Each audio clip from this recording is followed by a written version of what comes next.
वृद्धावस्था के कारण उसका रूप बिगड़ गया, बुद्धि कमजोर हो गई, शरीर रोगी हो गया, अग्नि मंद पड़ गई, पुरुषार्थ और भोजन दोनों कम हो गए, बस घोर चिंता।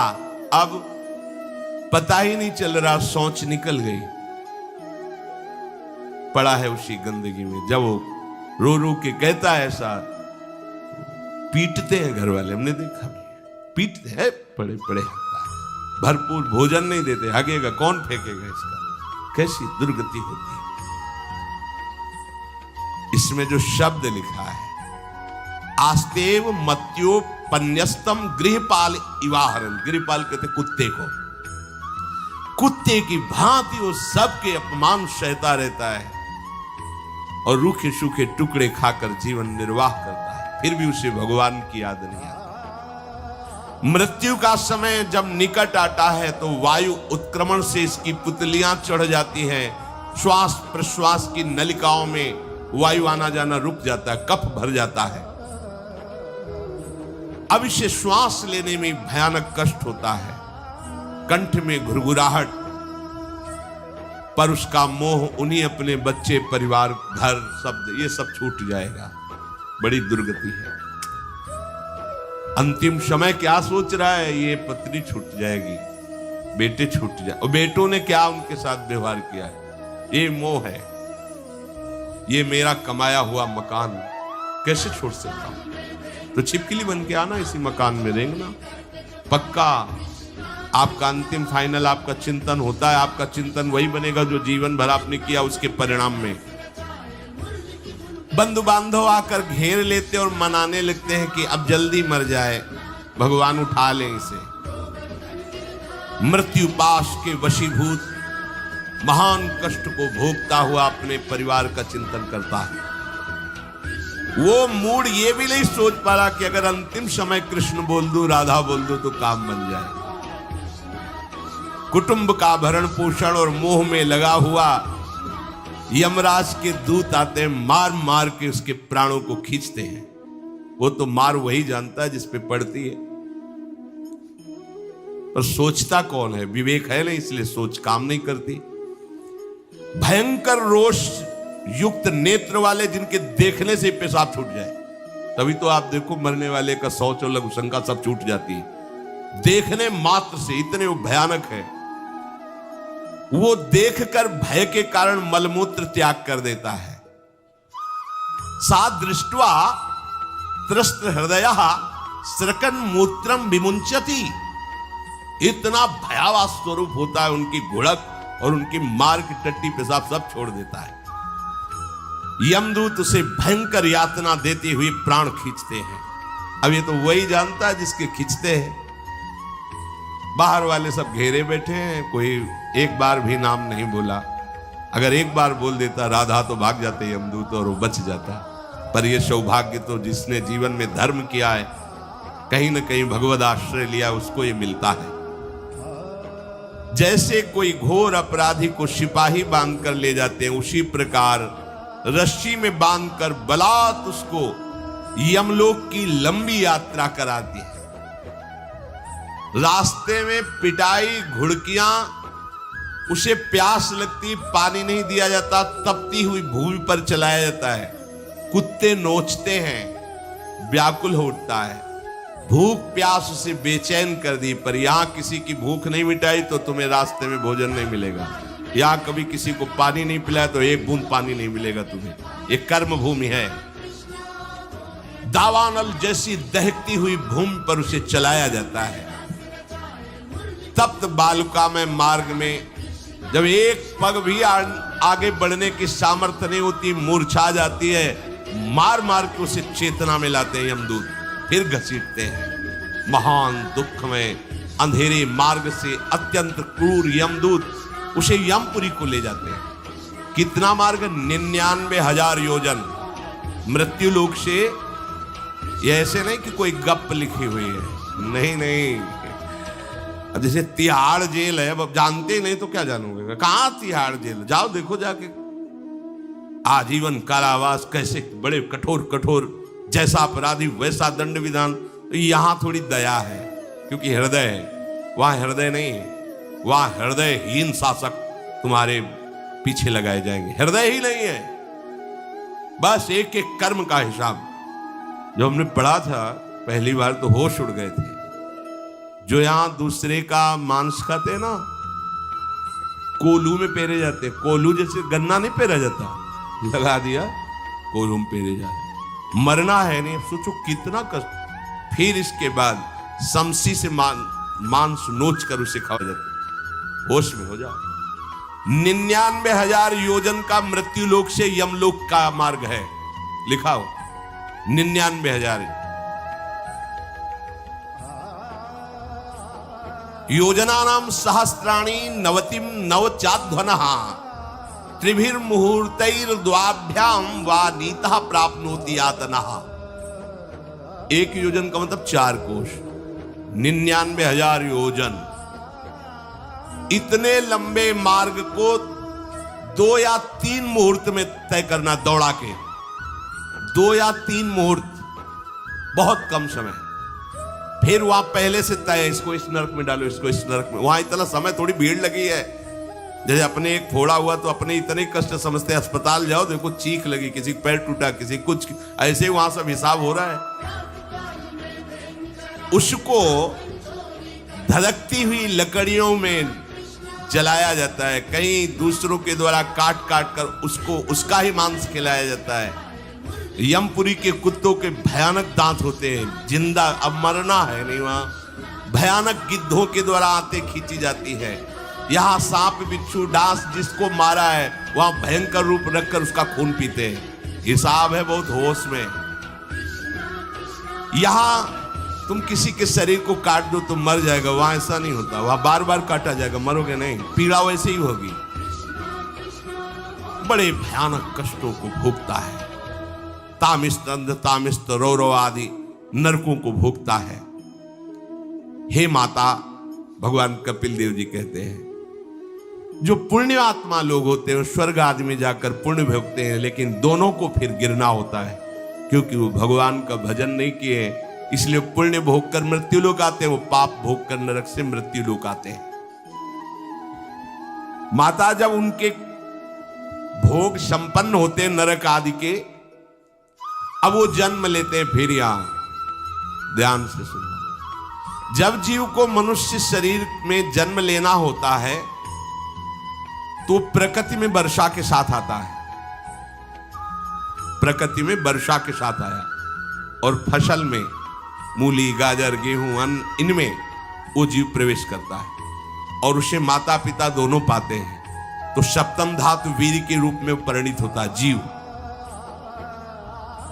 वो वीर कण के रूप में माता के उदर में जब प्रवेश करता है तो एक रात्रि में मां का और पिता का, दोनों का वो जो वीर मिलता है, उस रज और वीर के मिलने से एक कलल सा बनता है।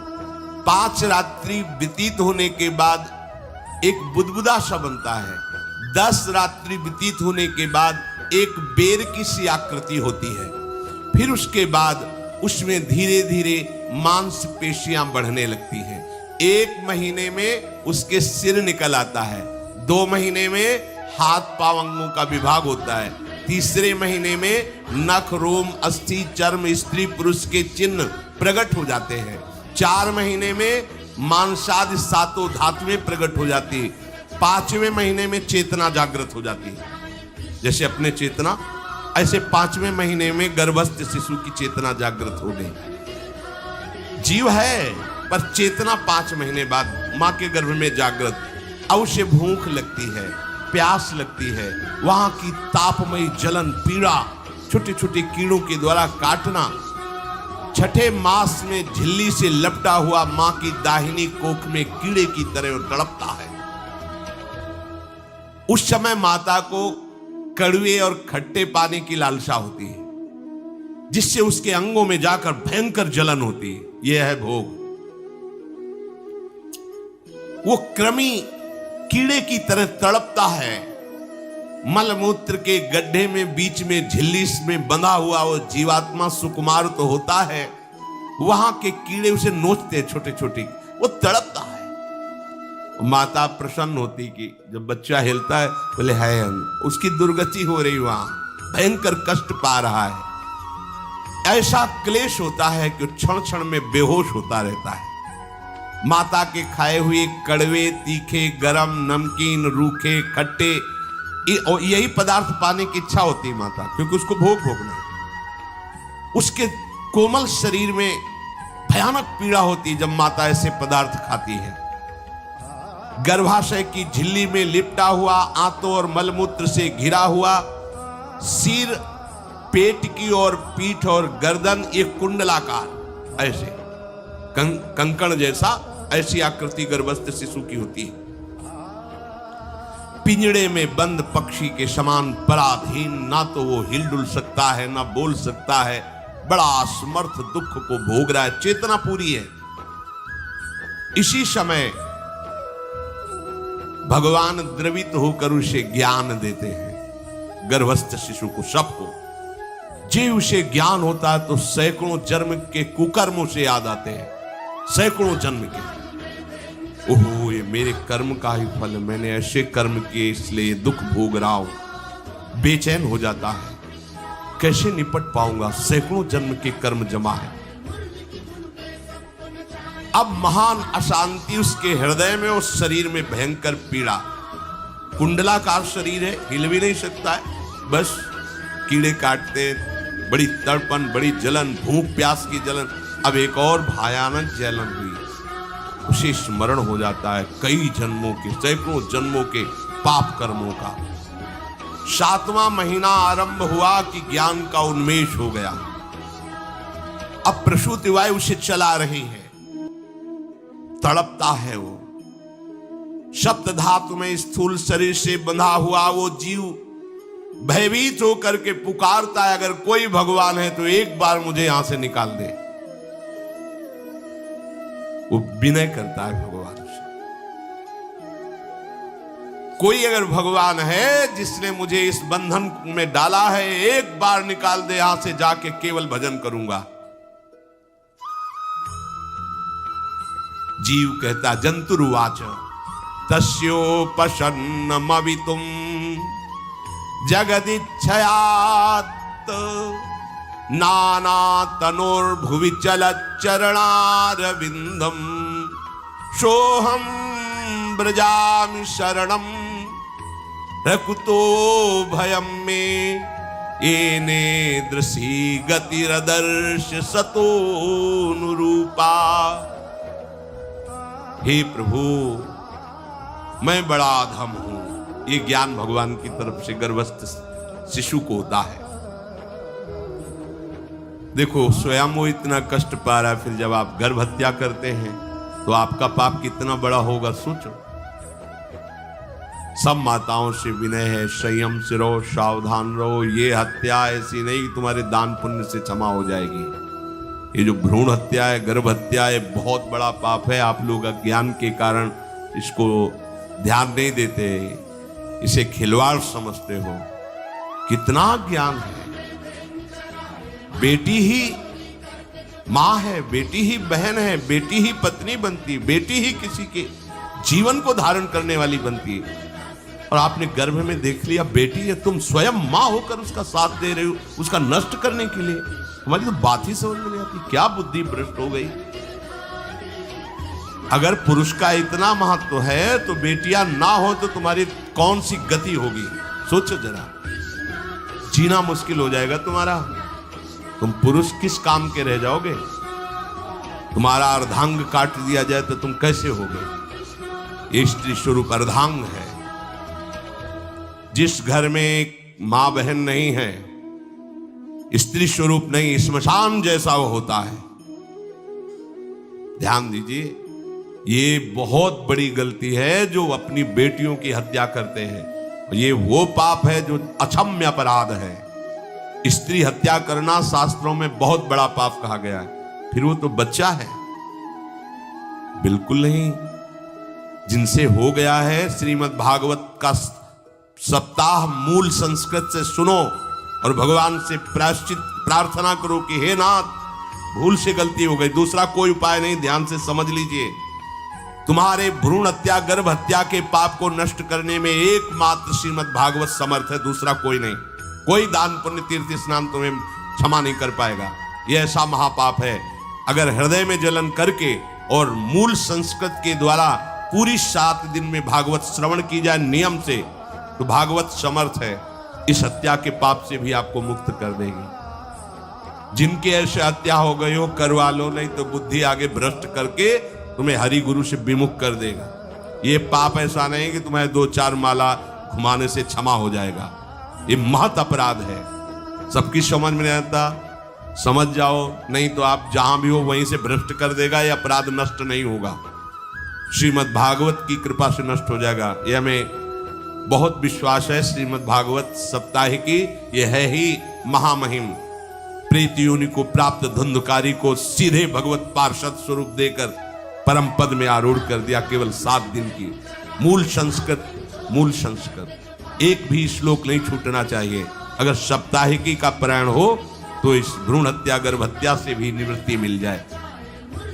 अब वो जीव भगवान को पुकारता है, मैं बड़ा नीच अधम हूं। भगवान, आपने जो मुझे गति दिखाई है तो मेरे कर्म के अनुसार ही है, आपका इसमें कोई दोष नहीं। हम लोग जब कष्ट भोगते तो भगवान से कहते हैं हमने तुम्हारा क्या बिगाड़ा। भगवान ने नहीं बिगाड़ा, तू खुद देख क्या बिगाड़ लिया अपना। करो पाप आचरण। अब देखो, हमने तो जीवन में कोई पाप नहीं किया और कितने गर्भ हत्या की है, कितनी खिलवाड़ समझे हो। ये बिल्कुल भयावह चीज है। आप लोगों को नहीं, हम बार बार इसीलिए कह रहे कि भयावह वस्तु है, तुम्हें बहुत ऊंचाई से घसीट के भ्रष्ट कर देगी। बहुत होश में हो, भूल के कभी ऐसा न करना जहां तक हमारी आवाज पहुंचे, जहां तक सुनाई दे। गर्भ हत्या मत करना, संयम से रहो। इस तरह का व्यवहार मत करो कि तुम्हारा मनुष्य जन्म ही व्यर्थ चला जाए। इसमें तीनों को बराबर दंड मिलेगा। गर्भ हत्या कराने वाला, गर्भ हत्या की प्रेरणा देने वाला और गर्भ हत्या में सहयोग देने वाला, जो औषधि डॉक्टर या जो भी, तीनों को दुर्गति होगी। माता, पिता, प्रेरक और कर्ता। ऐसा नहीं कि आप डॉक्टर हो तो आपको गर्भ हत्या करने का अधिकार नहीं। आप डॉक्टर हो दूसरे के शरीर को स्वस्थ करके निरोग करने के लिए, हत्या करने के लिए नहीं। कोई भी हमारा संविधान ऐसा आदेश नहीं करता कि आप गर्भ हत्या कर दो। ना भागवतिक और ना भारतीय संविधान ऐसा संविधान आदेश नहीं करता। अब वो जीव कह रहा है कि प्रभु मेरे योग्य ही है, आपने जो मुझे दंड दिया है। मैंने सुना है कि आपकी शरण में जो आता है आप उसकी रक्षा कर लेते हैं। आपकी जो शरण में हो जाता है वो इस भूमि पर, भारत भूमि पर, विश्व पर निर्भय विचरण करता है। कोई उसे भय नहीं प्रदान कर सकता। प्रभु, मैं इस माता के उदर में माया का रहस्य न जानने के कारण ऐसे कर्म किए कि मैं आ गया हूं। बहुत दुख पा रहा हूं। हे निर्विकार अखंड बोध स्वरूप परमात्मा, मैं बार बार नमस्कार करता हूं। प्रभु, मेरे ऊपर कृपा कर दो, एक बार इस गर्भ से निकाल दो। मैं यहां से बाहर जाकर आपका निरंतर भजन करूंगा। ये वादा करके आए हम प्रभु से। सब प्रभु ने करुणा करके हमें चांस दिया है मनुष्य शरीर। प्रभु, मैं बहुत जन्मों से इस समय स्मृति आ रही, देख रहा हूं कर्मों में भटकता रहा आपसे विमुख होकर के। ये जो मुझे अभी ज्ञान हो रहा है केवल आपकी कृपा से तत्कालिक है। तत्कालिक, एक तत्कालिक वैराग्य होता है। जैसे कथा सुनियो, मन में आया कि अब तो भजन ही करना है। ये तत्कालिक है, स्थायी नहीं है। इसे स्थायी बनाओ। प्रभु, आप अंतर्यामी हो, आप सब कुछ जान रहे हो। तीनों तापों की शांति के लिए भक्तजन आपका भजन करते हैं। मैं देहधारी होकर जीव माता के उदर में मलमूत्र से रुधिर की झिल्ली में फंसा हुआ माता की जठराग्नि के ताप से जल रहा हूं। प्रभु, एक एक क्षण में यहां विकल होकर केवल इंतजार कर रहा हूं कि किस समय मुझे यहां से निकाला जाएगा। दीन बंधु, यहां से कब मैं निकलूंगा। स्वामिन, आप बड़े दयालु हो, आप जैसे उदार प्रभु ने मुझ गर्भस्थ शिशु को ये ज्ञान दिया। हे दीन बंधु, आप अपनी कृपा से प्रसन्न हो जाइए। प्रभु एक बार निकाल दीजिए, मैं ऐसा भजन करूंगा कि दोबारा संसार के दुख में नहीं आऊंगा। कपिल भगवान कहते हैं, हे माता, वो गर्भस्थ बालक शिशु भगवान से प्रार्थना करता है, भगवान का आदेश होता है, तत्काल प्रसव वायु धक्का मारती है। जे ही प्रसव वायु धक्का मारती तो उसको ऐसा भयंकर कष्ट होता है, जैसा पीछे लिखा है कि जैसे जिंदा किसी की चमड़ी उतारी जाए, ऐसा मां के गर्भ से निकलते समय उसे कष्ट होता है। वो अत्यंत कष्ट से व्याकुल होता है। उसी समय उसका वो ज्ञान नष्ट हो जाता है जो भगवान ने दिया था।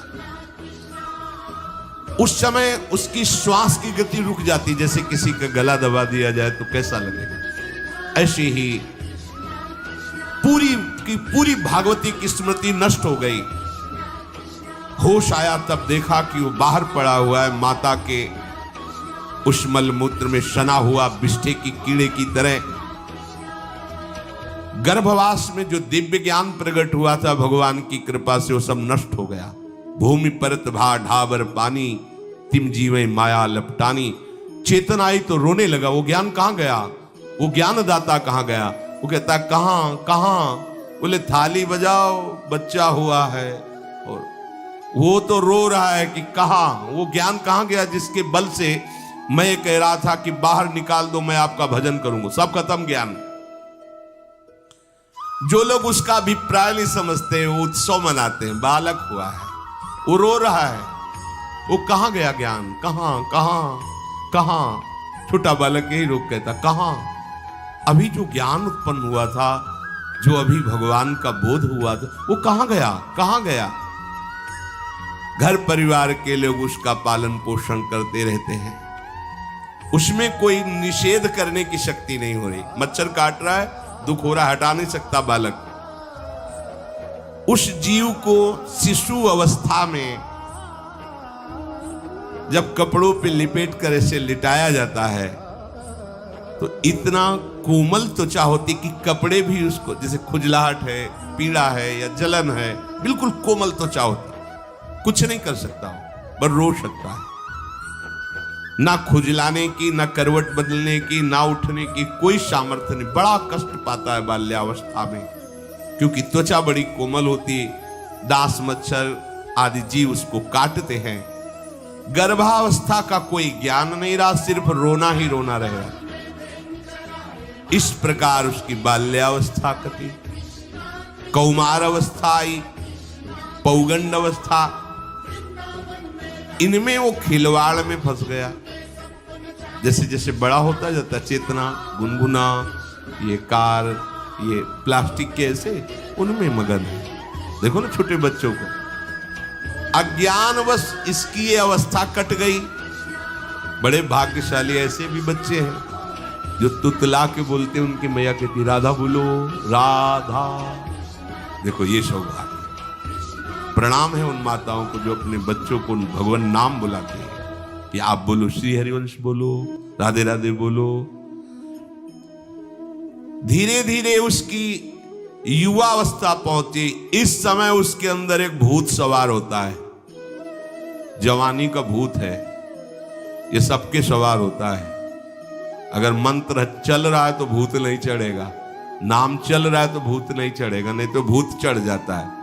ये कुछ भी करवा सकता है भूत, भूत ही तो है ना। वैसे ही पंचभूत लिपट गए, ये ऊपर से जवानी का और भूत सवार हुआ तो जौवन ज्वर के ही नहीं बलकावा। जवानी में कोई भी ऐसा अपराध नहीं जो हो ना जाए। बड़ा भयानक इसमें स्वरूप होता है। इसमें केवल भोग, केवल भोग, एक ही दृष्टि रहती है, भोग भोगना। अज्ञानवश जब भोगों की प्राप्ति में बाधा पड़ती तो भयंकर वो क्रोध करता है, शोकाकुल होकर हिंसा कर बैठता है। जैसी घटनाएं सुनने को मिलती है, राक्षसी घटनाएं, ये भूत है जवानी का। जहां कामना में बाधा पहुंची, क्रोध में वो समझ नहीं पाता कि मेरे जैसा ही प्रिय शरीर उसका है जो मैं वर्ताव कर रहा हूं। जैसे जैसे देह बढ़ता जाता है, पुष्ट होता जाता है, वैसे वैसे भोग वासना और अभिमान बढ़ता जाता है। वो काम परवश होकर अपना नाश करना शुरू कर देता है। यौवन, वो फिर खोटी बुद्धि वाला वैसे ही पाप करने लगता है जिन पापों के कारण उसकी दुर्गति हुई थी, नरक आदि की, और मां के गर्भ में आया।